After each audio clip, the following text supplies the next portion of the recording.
Amigos y amigas radioyentes, les habla Luz González Rubio en Femenino Plural, una visión del mundo con enfoque feminista con la que intento rescatar la historia de mujeres olvidadas.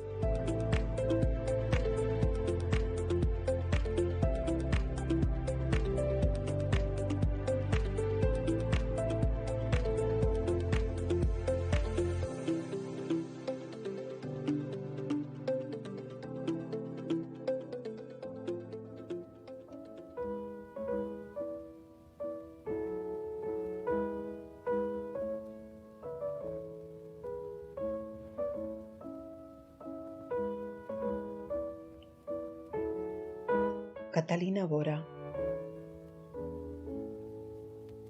Todo el mundo sabe quién es Lutero, sin embargo, muy pocos conocen una Catalina Bora, la mujer con quien se casó. Leyendo los márgenes de la biografía de su marido y de sus contemporáneos, tenemos noticias de ella. Sabemos que se quedó huérfana siendo muy niña y que una tía suya se la llevó con ella al convento del que era abadesa, en el que más tarde hizo sus votos. Que se salió junto con otras monjas escondidas en cubas de pescado, que las otras, probablemente más agraciadas y jóvenes que ella, se casaron enseguida con monjes exclaustrados, seguidores de Martín Lutero, y que ella se quedó soltera en la casa del pintor Lucas Cranach el Viejo para ayudar a su esposa Bárbara en la crianza de sus hijos y demás labores del hogar. Que tuvo amores con un noble que la dejó porque no contaba con el beneplácito de su familia, que vino a llevárselo de Wittenberg y del que nunca más se supo. Poco después de esta historia, contrajo matrimonio con el líder de la Reforma protestante y se fueron a vivir a uno de los monasterios expropiados a la Iglesia de Roma. Allí hicieron su hogar y desde entonces no paró de trabajar en la granja, en la bodega, hacía su propia cerveza, en la huerta, en la cocina, criando animales, matándolos, descuartizándolos y preparándolos para dar de comer a Lutero y a sus discípulos, numerosísimos discípulos, además de criar a sus hijos. Tuvo 6. Mientras ella hacía todas estas cosas, el hermano Martín tenía con sus seguidores aquellas sabrosas charlas de sobremesa que luego transcribieron y publicaron. Me pongo en el lugar de Catalina y creo que muchas veces me hubiera acordado con nostalgia de la tranquilidad de la vida conventual. Porque además de tanto trabajo, de las persecuciones y guerras de religión, pues tuvo que soportar la crítica de los más afines a la Reforma. Melanchthon, el más cercano colaborador de Lutero en los comienzos, del que luego se distanciaría, pues se opuso a su boda. Lo mismo que Erasmo de Róterdam, del que se repetía una frase que seguramente nunca dijo, que de esa unión de Catalina con Martín Lutero vendría el anticristo. Catalina Bora, la Lutera. Dicen de ti, Catalina, que yaciste con el hermano Martín en presencia de extraños, que en vez de esconderlo permitiste que vieran tu pecado. Si tú me dices eso, querida Udru, ¿qué dirán las otras? Que no quiero saber más, calla. Que te arrebujabas entre las sábanas de vergüenza. ¿Vergüenza por yacer con mi marido? Ah, Catalina, ¿es verdad entonces? Calla, calla. Antes éramos amigas. Podríamos hablar libremente. No éramos libres, Udru, ni antes ni ahora. Pero hablábamos. Sí, hablábamos. Ahora mejor callemos. Como entonces, por nuestro bien. Hay cosas que no conviene tocar. Tú te saliste del convento para ser libre, y no lo eres, Catalina. No lo soy. Nadie lo es hasta que Dios no nos libere con su gracia. Y tampoco pareces más feliz, Catalina. Se te ve tan cansada. Hubiera querido prolongar más la conversación con mi vieja compañera de juegos y de rezos, tan distintas la una de la otra y lo que nos queríamos. Es muy difícil mantener amistad con las antiguas compañeras que han permanecido enclaustradas. No por ellas, es el entorno en que vivimos lo que dificulta la amistad. Por ambos lados se levantan bulos y calumnias que hacen que nos veamos como enemigas, personas que antes nos queríamos, como Udru y yo. Éramos amigas en el convento. Las dos llegamos muy niñas, crecimos juntas y luego nos distanciamos cuando empecé a madurar la idea de escapar de allí. No podía hacerla partícipe de mis planes de fuga, porque hubiera hecho todo lo posible por impedirla. La veo robusta, una cara redonda, sin arrugas, la mirada infantil de antaño en sus ojos, la mirada amorosa de siempre y la misma seguridad ingenua. Sigue siendo una niña, no ha crecido. Aquellos tiempos felices del convento. Los primeros años, cuando no había dudas ni desafíos, solo obediencia y seguridad en lo que hacíamos. Éramos esposas de Cristo. ¿Qué más gloria podríamos tener? Ningún problema, ninguna inquietud, solo cumplir con los votos. Obediencia, pobreza y castidad. Qué fácil era nuestra vida entonces. Era el año de 1515, el mismo mes en que cumplí los 17 años cuando profesé. Ansiaba que llegara ese día con todo mi corazón. Lo mismo que tú, Udru, lo mismo que todas las novicias. Llevaba ya 9 años de monja en aquel convento cisterciense de Nymschen, cerca de Grimma, en el que ingresé de niña. Tuve que esperar hasta tener la edad mínima que exigía la Iglesia para hacer los votos. Aquella ceremonia hubiera sido lo más importante de mi vida si me hubiera quedado en el convento. Hoy es un recuerdo infantil más, imagen de una vida que podría ser de otra persona y no de la mía. Mi vida cambió al conocer las enseñanzas de Martín, lo mismo que cambió la de tanta gente. Lejos de mí estaba la idea de dejar el celibato. No me movió la pasión, tampoco la lujuria. Tengo otros pecados mayores, pero ese no estaba entonces en mi alma. Fue otro deseo el que me llevó a acercarme a él y no el de la carne. El mismo que nos llevó a las 12 monjas a la casa de Lucas Carnach el Viejo en la Pascua de 1523. Te contarían cómo llegamos, las 12 escondidas encima de un carro, metidas cada una en una cuba de pescado. Olíamos a arenques y a peces podridos cuando nos sacaron de allí. Fue un acuerdo con el carretero, uno de los pocos hombres que pasaba al interior del convento con su carro para depositar la mercancía. Hablamos con él y ese día trajo algunas cubas vacías. Dejó en la cocina la cantidad que solía y antes de que saliera para hacer el reparto por otros pueblos, nos subimos al carro y nos metimos dentro. Nos tapó bien para que nadie nos viera y así nos sacó del convento. El viejo pintor le pagó la mercancía de ese día y nos acogió en su casa sanas y salvas. Luego llegó el buscar acomodo a cada una. Las fue casando con frailes que se secularizaron. Yo me quedé en su casa ayudando a su esposa en las tareas del hogar. Y conocí el amor de juventud, pero ya no era tan joven. Fue un engaño de los sentidos. Los mismos sentimientos que había visto en algunas novicias obligadas por su familia a permanecer en el convento contra su voluntad, por un amor contrariado, los sentí yo recién salida del claustro. A mí nadie me había querido. Nadie me había mostrado nunca interés. Esa es la explicación que encuentro al hecho de dejarme cortejar por don Hieronymus Baumgarten, un hombre bueno, inteligente, hijo de una familia noble de Nuremberg, que estudiaba en Wittenberg.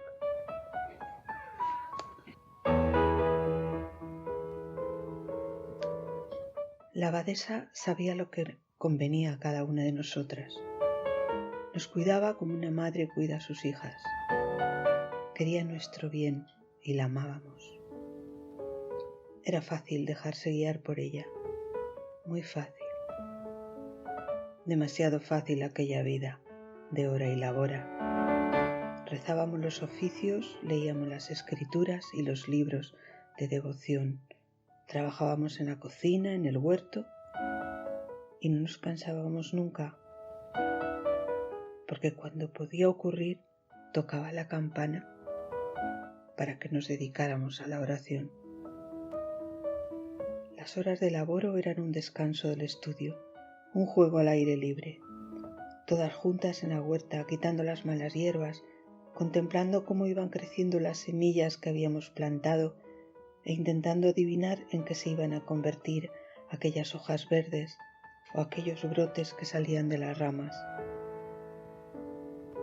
Aprendíamos a distinguir unas plantas de otras, escuchábamos a la madre herbolera y memorizábamos el poder curativo de cada una, el tiempo de sembrarlas, el de cosecharlas, la manera de conservarlas secas o de macerarlas en alcohol.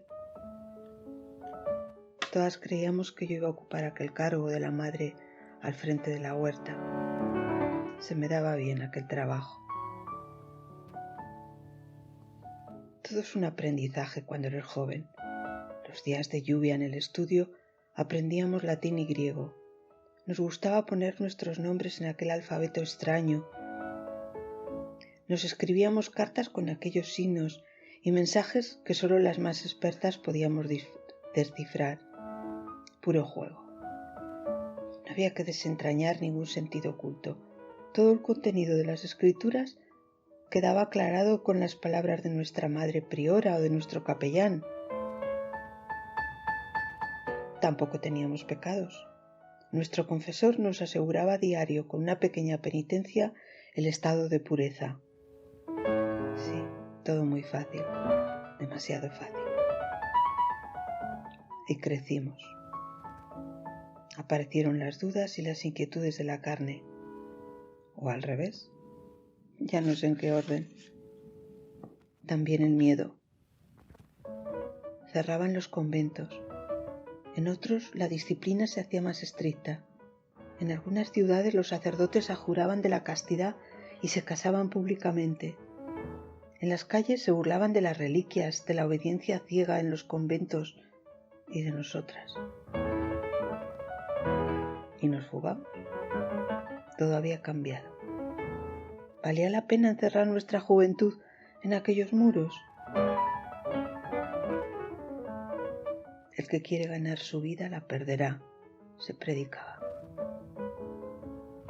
Esas y otras máximas evangélicas empezaron a sonar en nuestros oídos. Fácil, demasiado fácil era quedarnos allí protegidas de nosotras mismas. El amo de la casa nos había dado unos talentos para que los multiplicáramos, no para que los mantuviéramos escondidos por miedo a perderlos. Llegaba la Pascua. La proximidad de la pasión de nuestro Señor nos hizo fuertes.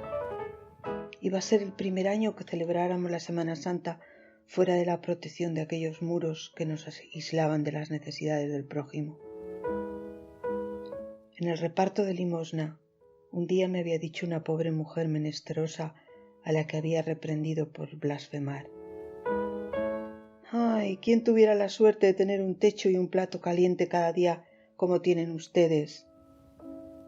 Así también hablaba yo bien de Dios. Dejamos la abadía de Nymschen y nos fuimos a Wittenberg. ¿A dónde íbamos a ir? Éramos 11, como los apóstoles buenos, ninguna Judas traidora. Y fuimos a buscar al maestro. Y lo encontramos. Primero le precedió su fama y luego llegó él. Ya no sé de qué me enamoré primero. Como en los cancioneros se dice, hay gente que se enamora de oídas. Yo quería conocer a aquel monje que ponía en entredicho aquella vida que nos parecía tan fácil, aquella vida de niños. Una vida de niños para cuando se es un niño, una vida de adulto para cuando creces. Y nosotras habíamos crecido. Nos llegaban rumores de más frailes y monjas que se casaban, pero no imaginaba que él, el causante de aquella revolución, pudiera convertirse en marido de ninguna mujer. Él era sagrado, estaba por encima de todas nosotras. Éramos mujeres solas, doncellas vírgenes que vivíamos de la caridad. Empecé a temer, sobre todo al llegar la noche, que yo pudiera ser una de aquellas jóvenes que eran tomadas por los hombres del emperador. Mejor casarse que abrasarse, sí, y mejor tener un marido que ser madre soltera. Miedo y deseo, incertidumbre y desesperación. Nuestros sueños de beguinato no eran posibles sin recursos, y nuestras familias no nos apoyaban en la empresa. Ninguna tenía suficiente dinero para mantenernos a todas, así que nos acogimos a las familias que nos ofrecieron sus casas. Yo me fui a la del pintor Lucas Carnage. Su esposa Bárbara no podía hacer todo el trabajo. Tenía 2 niñas pequeñas, Bárbara y Úrsula, y un enorme edificio lleno de gente a todas horas. Demasiado trabajo para una mujer sola. Además, tenía la farmacia, la imprenta, la librería. Antes que al reformador, conocí a Hieronymus Baumgartner, hijo de una familia noble de Nuremberg que estudiaba en Wittenberg. A él sí lo veía posible como marido, una persona normal como yo, pero mucho más débil. Nos queríamos. Él fue el primero que me cortejó, mejor dicho, el único. Enseguida nos comprometimos. No hubiera estado bien mirarnos como enamorados si no nos prometíamos antes, y así lo hicimos, antes de tocarnos. Iba a ser una boda como las demás. Todos se casaban rápidamente y nosotras también queríamos hacerlo.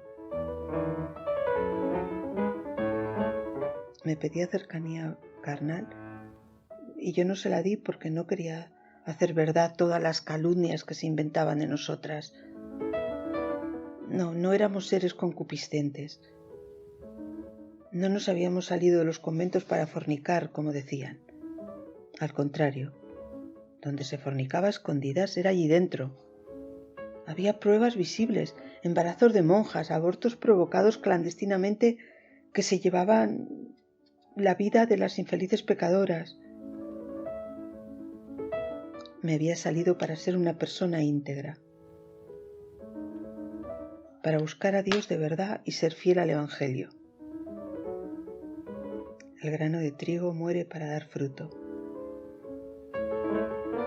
Jesús no vivió encerrado, sino mezclándose con publicanos y pecadores, arriesgando su vida para dar testimonio de la verdad, para traer el reino de Dios y su justicia a este mundo. Eso decían los reformadores. En verdad, había mucho que reformar. Oímos aquellas voces y fuimos tras ellas para ser fieles a la palabra del que murió en la cruz. Y aquellas voces tenían cuerpos, eran hombres y mujeres de carne y hueso como nosotras.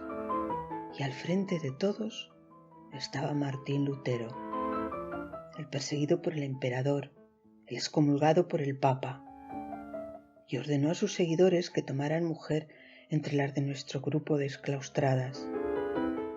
Fueron formándose parejas. Solo yo quedaba sin marido. Estaba marcada por el cortejo de Hieronymus. Su familia se lo había llevado lejos de Wittenberg para abortar nuestra relación. Yo no era guapa, ni rica, ni lo bastante noble para su familia. No era nadie. Rechazaron su petición de que me aceptaran, y él no tuvo valor de negarse a desobedecerlos. Sufrí el desprecio calladamente. ¿No había sufrido más nuestro Señor? En la casa donde me acogieron había mucho trabajo. Depositaron en mí su confianza hasta el punto de que yo llevaba la economía, las cuentas de lo que se gastaba en la cocina y en el taller, de lo que entraba por la venta de cuadros y de libros. Martín venía a menudo a la imprenta y trataba conmigo el negocio de la impresión de sus obras. Debí de darle pena, una pobre mujer sola, no muy agraciada y con mala fama. Estaba abocada a la soltería. Alguien que me quería bien, los dueños de la casa, seguramente, le hablaron maravillas de mi persona, de lo bien que desempeñaba mi trabajo y quizá de mi desengaño y no haberme podido casar. Seguro que de eso también. Tengo a gala ser una mujer sincera. Todos sabían que me había salido del convento para tener una vida ordinaria, casarme y tener hijos. También me habían oído preguntar por qué no se casaba él. Él que había empujado a tantos otros a hacerlo. Tendría donde elegir muchas mujeres, yo entre ellas. Lo hubiéramos aceptado pues con los ojos cerrados.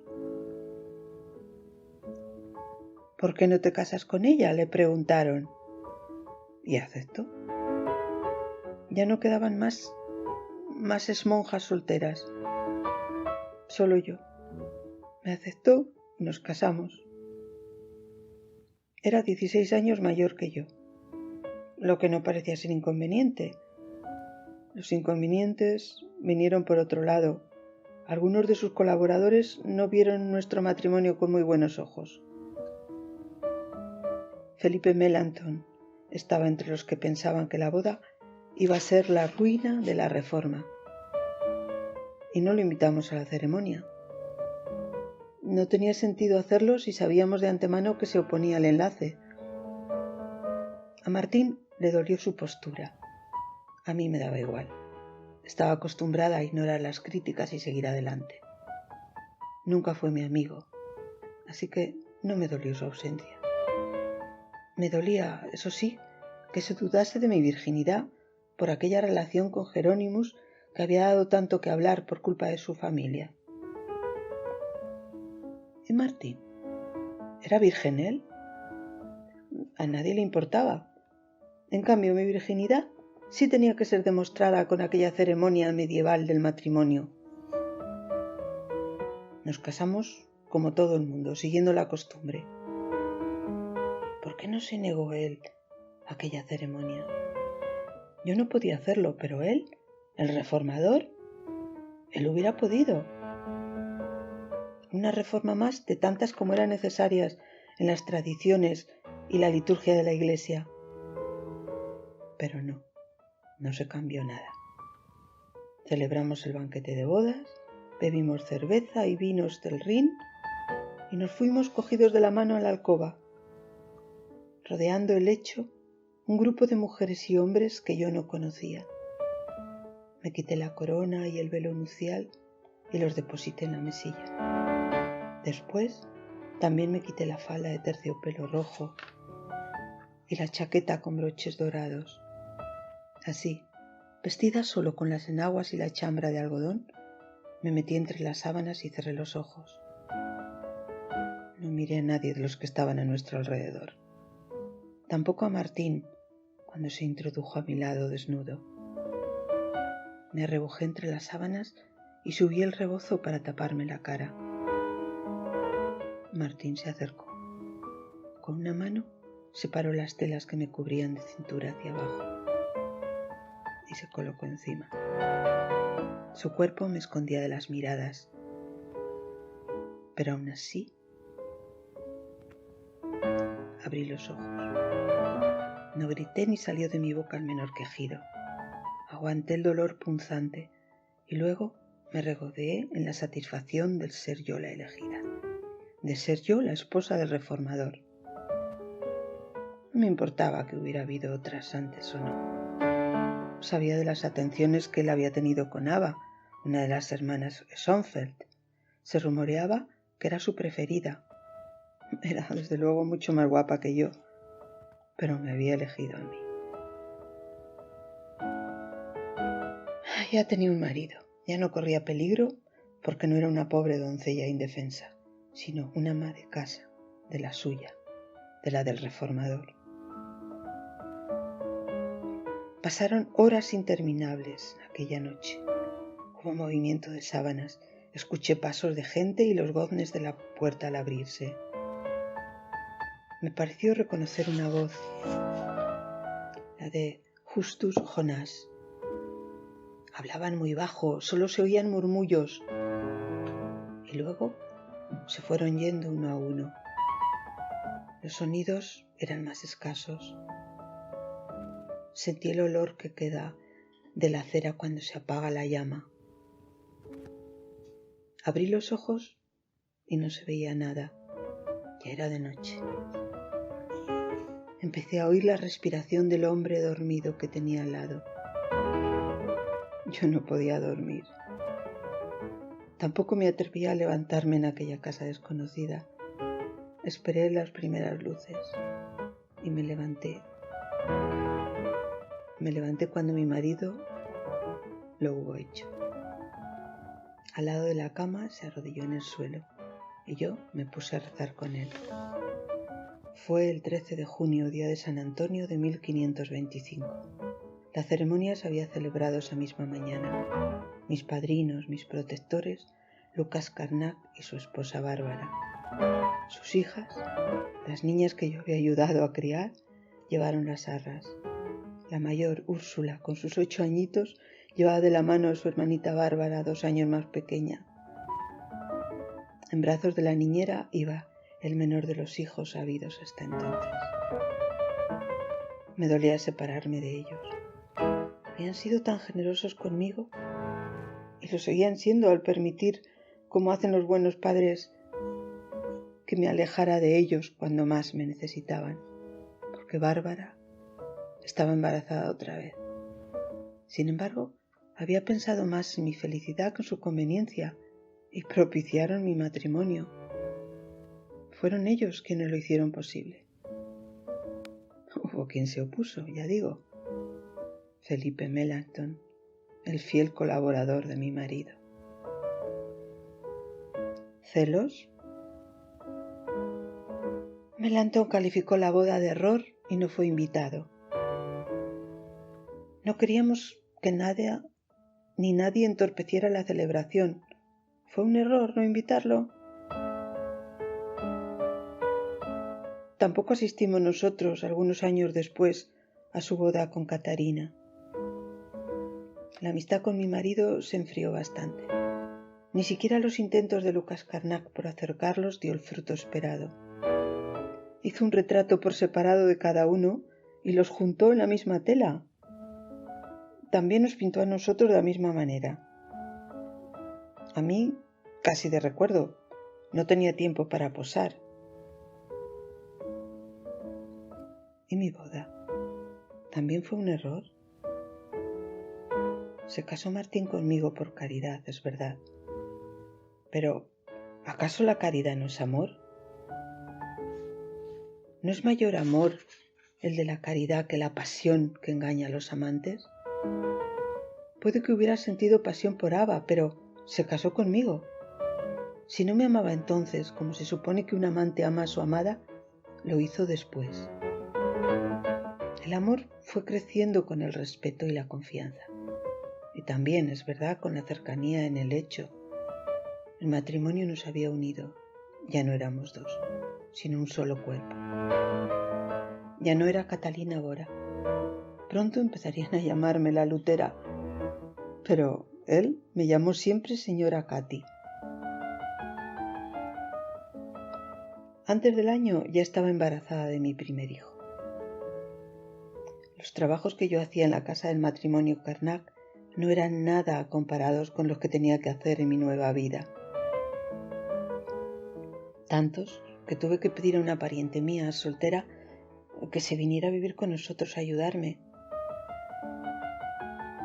Mi experiencia de aquel tiempo que viví claustrada al lado de Bárbara me ayudó a dirigir mi nuevo hogar, en el que cada día éramos más de 30 personas a la mesa. Enseguida vinieron a vivir con nosotros 6 de los sobrinos de Martín,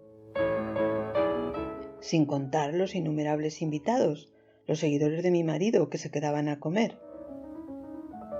No digo que lo hicieran por las bondades de mi cocina, ni porque no tuvieran que llevarse a la boca, no. Seguían al maestro, y éste no rechazaba a nadie en su mesa. Se hicieron famosas las charlas de después del almuerzo. La sobremesa se alargaba con discusiones teológicas de las que los discípulos aprendían y tomaban notas. Pero el dinero no llegaba y se me ocurrió la idea de convertir aquello en una especie de pensión para estudiantes entre sus seguidores. Para subsistir teníamos que cobrar algo, con lo que mi trabajo aumentó. Además de llevar la casa, tenía otras muchas tareas. Seguíamos con la fabricación de cerveza, lo que venía haciéndose desde tiempos inmemoriales en el edificio que habitábamos, el antiguo monasterio agustino del que habíamos hecho nuestro hogar. Y nuestra familia aumentó pronto. A los 4 años de casado, ya digo que llegaron los 6 hijos de la hermana de Martín y cuidé de ellos. Procuré darles el mismo trato que a los otros 6 que traje yo al mundo. Elizabeth, Joans, Paul, Martín, Margarita, Magdalena, nuestra amada niña, Magdalena. Su muerte nos sumió en la más honda tristeza. Dios quiso probar nuestra fe al llevársela con solo 13 años. Le habíamos puesto el nombre de la madre de Martín, que era también el de mi tía. Cuando yo tenía 5 años murió mi madre y esta tía mía, Magdalena, me llevó junto a ella a su convento. Hizo todo lo posible por aliviarme el dolor de su falta. Se preocupó de que tuviera una educación, me enseñó a leer y escribir, además de la lengua latina y las sagradas escrituras. Mucho más de lo que me hubiera hecho falta para ser monja.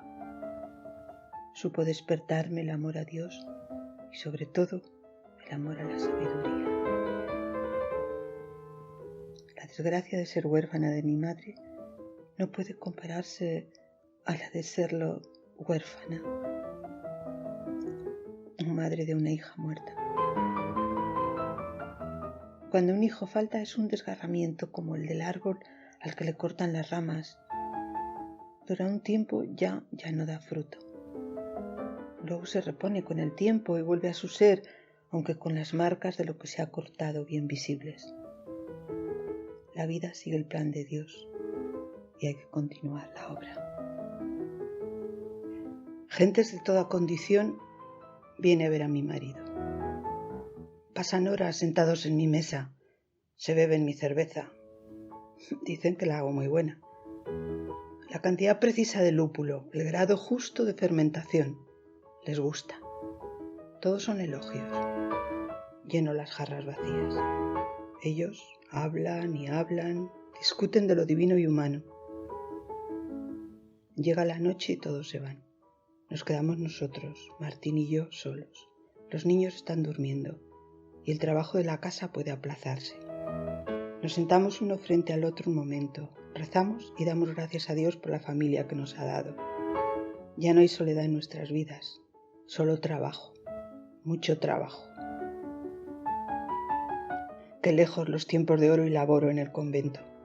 Aquí la oración a solas es muy difícil.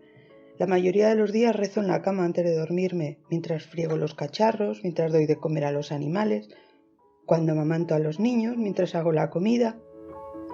No hay tiempo para ponerse de rodillas, ni siquiera para leer las escrituras. Las oigo mientras sirvo la mesa o atiendo a los invitados. A veces, es verdad, me siento entre ellos y escucho. Nuestros 6 hijos demandan mi atención. ¿Que por qué tantos? Los que Dios quiso darnos. Los 6 que salieron de mi vientre y los otros, los que también nos lo mandó Dios, los sobrinos de Martín que se quedaron huérfanos. Mejor es rezar y acordarse de Dios en la taberna que estar en la casa de Dios y pensar en la taberna. Es lo que dice Martín, porque habla y habla con los comensales una vez acabada la comida, y los discípulos toman nota de todo lo que allí ocurre. Alguien propone publicarlas para que la palabra se extienda por toda Europa. Discuten el nombre que les van a dar y surge ese, el de escritos de sobremesa. Hablan y hablan, escriben. Les traigo más cerveza y me siento un rato con ellos. No hay mujeres, ¿dónde están mis hermanas? ¿Por qué no vienen con sus maridos? Solo los domingos vienen con los niños. Dios mío, qué familia más grande somos. Perdí la comodidad del convento, la soledad, el silencio. No me arrepiento. La vida es para gastarla. Cuando estoy muy cansada, siento alguna nostalgia de aquellos tiempos. Pero entonces me siento y pido perdón al Dios y pido también fuerzas para seguir adelante. Perdí mi lozanía en estos años. Belleza nunca la tuve. Nunca he sido más bella que después de ser madre, me dice Martín. Pero los años pesan y los trabajos aumentan. No me arrepiento, porque si el matrimonio cultiva el carácter del hombre y lo moldea para hacerlo más grato a Dios y al prójimo, cuánto más cultiva el carácter de la mujer. Mi destino está unido a la familia Cranach. Les debemos mucho, tanto Martín como yo. Nos protegieron en los tiempos difíciles. Nuestro afecto y agradecimiento continuará toda la vida. A veces, por querer ayudarnos, nos han traído algún mal sin proponérselo. Como con el cuadro en el que pintó a Martín junto a Juan Hus, un clérigo como mi marido acusado de herejía y condenado a la hoguera. Sentí pánico al ver la pintura tan ensalzada por muchos. Como aquel sacerdote, mi marido daba la comunión bajo las dos especias. Las semejanzas eran obvias. Ahí estaban los dos mártires, uno muerto, Juan Hus, el otro, mi marido, amenazado de estarlo. Aquel cuadro me angustiaba. El maestro Cranach había querido agrandar la figura de mi esposo, pero no había hecho sino despertar fantasmas. Había muchas semejanzas entre las dos figuras. Los dos eran teólogos con maestría en artes, defensores del rezo íntimo y personal. Juan tradujo la Biblia al idioma de su pueblo, que era el checo, y mi marido al alemán, que era el del suyo. Ambos pregonan reformar la religión entre los campesinos y contra los vicios del clero. Juan Hus no se retractó en el concilio de Constanza y por eso lo torturaron y lo quemaron en 1415. Sus cenizas fueron arrojadas al Rin para que no quedara rastro de él. Comprendo que es de justicia querer resucitar su memoria. Solo me cabe rezar para que Martín no corra la misma suerte. Bárbara me consuela con la leyenda del ganso que corre en boca de los seguidores de Martín. No hay miedo de que tu marido le ocurra lo mismo. Al contrario, el mío lo que quiere es resucitar la profecía que nos augura un futuro glorioso a los que practicamos la moderna devoción. Hus significa ganso en la lengua del mártir húngaro. Eso explica las palabras que dijo en la hoguera a uno de sus verdugos. Vas a asar a un ganso, pero dentro de un siglo te encontrarás con un cisne que no podrás asar ni hervir. No sé qué hubiera hecho sin la amistad de la señora Cranach. Bien, Martín era el cisne que no podríamos asar ni hervir. Fue una mujer admirable, Bárbara, tanto más que su marido. Tuvo un padre que fue alcalde de la ciudad, un marido rico y famoso, también alcalde, unos hijos tan buenos artistas como el padre, el aprecio y la admiración de todos, y arriesgó su fortuna al apoyarnos por seguir los dictados de su conciencia. Si todas las mujeres fuéramos tan valientes, el mundo sería más justo.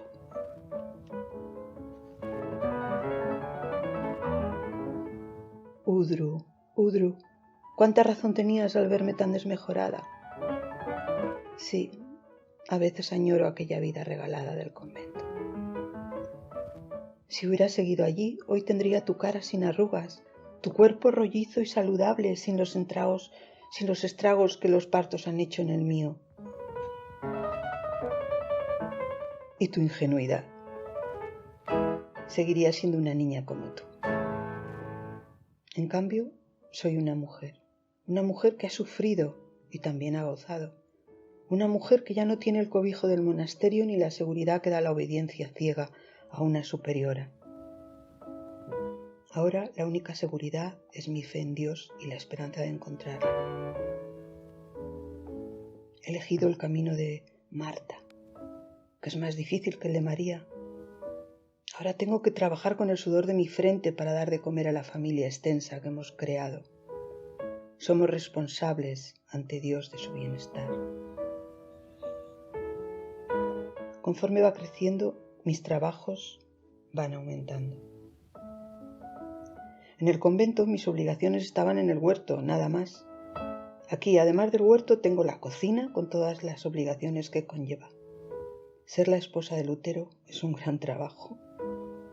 En nuestra mesa cada día se sientan más de 30 personas y cuando hay banquete el número se multiplica. Mantengo la costumbre de levantarme a la hora de maitines, pero no para cantar los oficios. Rezo mentalmente mientras me visto y voy a los establos a dar la comida a los animales. En verano, como amanece más pronto, veo salir el sol en estos quehaceres al aire libre. En la soledad del corral doy gracias a Dios por la belleza del mundo y le ruego que disipe mis dudas y entorpezco su obra con actos que no sean de su agrado. Me surgen algunas dudas cuando rompo la calma del nuevo día, persiguiendo a la gallina que ya no da huevos para preparar con ella un caldo, o matando a los conejos que tengo en la jaula y aviarlos para llevarlos limpios a la cocina. Todas estas actividades las hago practicando la presencia de Dios. Él está en los colores que adornan la aurora, lo mismo que en la vida de ese conejo que chilla desaforadamente cuando voy a darle un golpe en la cabeza. Es lo que más me cuesta, la matanza de los animales. Pero, ¿acaso no los comemos? ¿Por qué voy a dejar que otros los maten para llevarlos a mi mesa? Si soy capaz de una cosa, también tengo que ser capaz de la otra. Así que me esfuerzo y los mato yo. A veces con ayuda de la tía. Para ella es más costoso levantarse temprano porque no tiene costumbre. Ha tenido una vida holgada de soltera en casa de sus padres. A la muerte de ambos, cuando ya no era necesaria su compañía, empezó a ser molesta para la familia y se vino conmigo. Su ayuda es muy valiosa. Cuando llego a la cocina por la mañana, ya tengo listo el fuego y la leche caliente para echarla al tazón. Luego viene ella y desayunamos juntas. Es el primer desayuno que hacemos las mujeres de la casa, ella y yo y la sirvienta que viene a ayudarnos. Nos ponemos junto a la ventana y planeamos las tareas del día mientras los otros duermen. Para ella, la de más edad, dejamos los trabajos más ligeros. Le gusta sobre todo ocuparse de los niños. Hasta que se levantan tenemos tiempo de silencio y hasta de charlar amigablemente. Está tan contenta de sentirse útil. A veces rezamos y damos gracias a Dios por el regalo de estar juntas. Si hace bueno, salimos a la puerta del patio a despellejar los conejos, quitarle las tripas antes de colgarlos en la despensa. Ella se encarga de hacerlo también con las aves, después de quitarle las plumas. Lo que nunca ha hecho es matarlos. Mi manera de enseñarle cómo se hace ha contribuido a que jamás quiera volver a intentarlo. Fue más o menos así. Tía, yo sujeto por las partes el conejo y tú le das un golpe seco en la nuca. Más fuerte, dale más fuerte. ¿Así? Muy bien. Ahora lo suelto para que veas que ha cruzado las patas. Eso quiere decir que está muerto. ¿Lo he matado? Sí, tía. Ahora vamos a quitarle las tripas.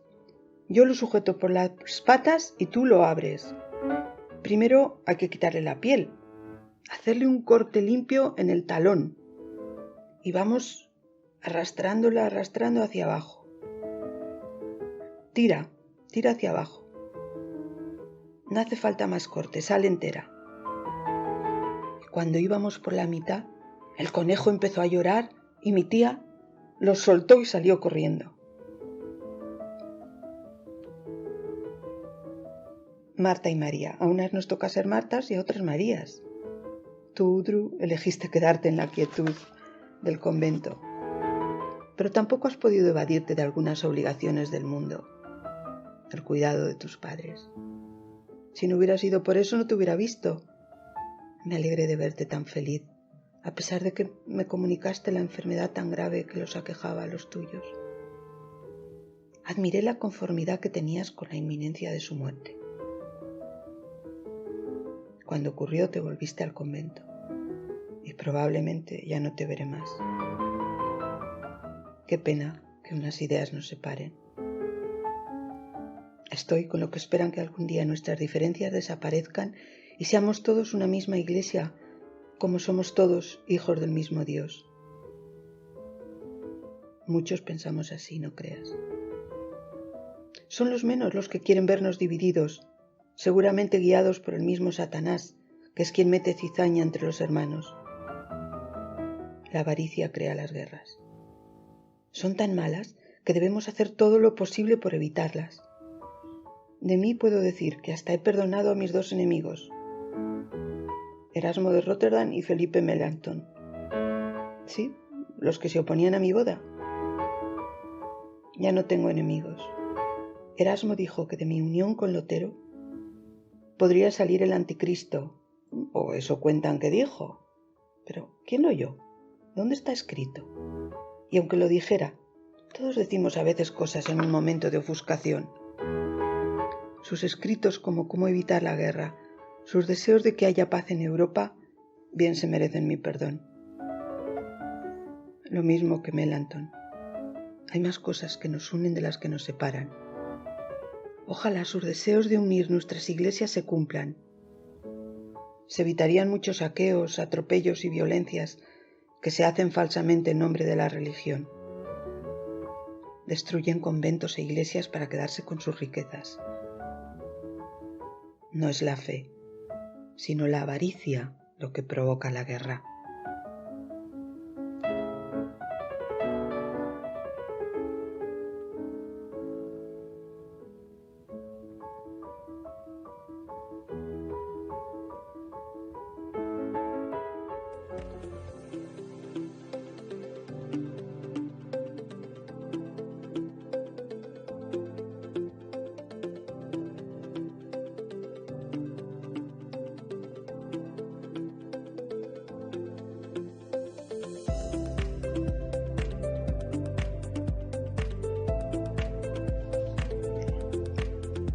Si te interesa que trate algún tema o quieres contactar conmigo, puedes hacerlo dejando un mensaje en Primum Radio. Algunas de estas historias están recogidas en mis libros que puedes adquirir en cualquier librería o a través de internet.